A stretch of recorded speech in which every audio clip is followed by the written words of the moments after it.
Ar kažkada susimąstėte, kaip reikėtų teisingai atsiprašyti?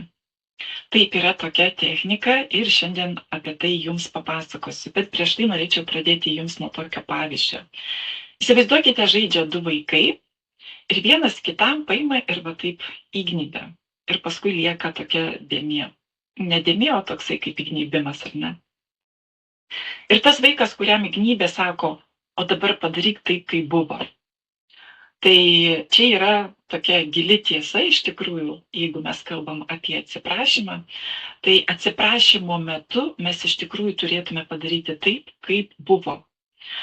Ir aš sakyčiau, galime mes netgi pasinaudoti šitą situaciją ir padaryti geriau negu buvo. Ir pateiksiu dabar pavyzdį, ar ne? Sakykime, jūs pasiskolinate pinigų ir negrąžinote sutartu laiku. Tai žinoma, savaime suprantame, kad reikia grąžinti taip, kaip buvo, atiduoti tos pinigus, ar ne? Ir, sakykime, toj materialioj platformai jūs pinigus grąžinot.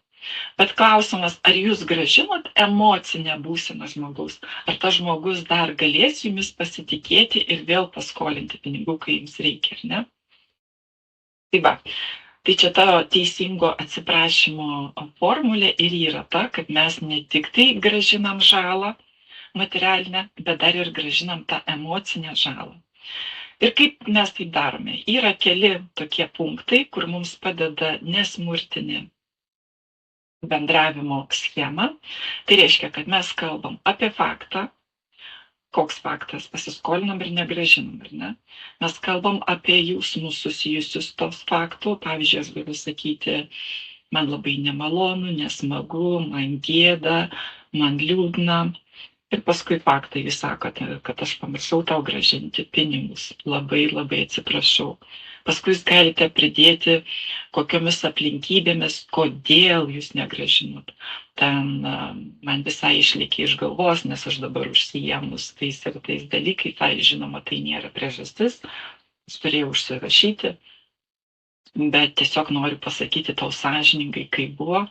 Arba kažkokia kitokia priežastis. Žinai, man buvo labai gėda tau paskambinti ir paprašyti pratęsti, nes niekados nesu buvus tokioj situacijai, kur man trūksta lėšų ir aš tiesiog nesusitvarkau su tais finansais šiuo metu. Ir po to jūs pasiūlote kokią išeitį, ne, ateityje, kaip jūs elgsitės ir kaip jūs spręsite tą problemą.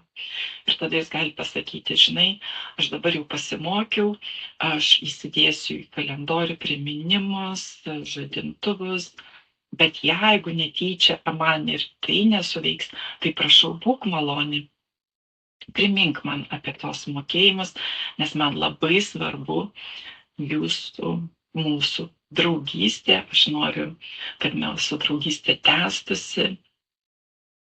Kaip tu apie tai galvoji, ar tau tiktų toks variantas?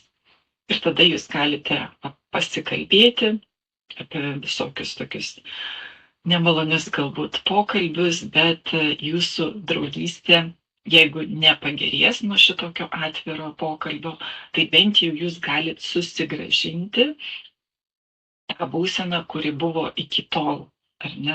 Tai vadinasi, sutrumpinant, jeigu užbaigiant, tai galėčiau pasakyti, svarbu atlyginti ne tik tai ten kažkokią tai materialinę žalą, bet ir tą emocinę žalą. Ir mes tai darome nuo širdžių pokalbio, ar ne?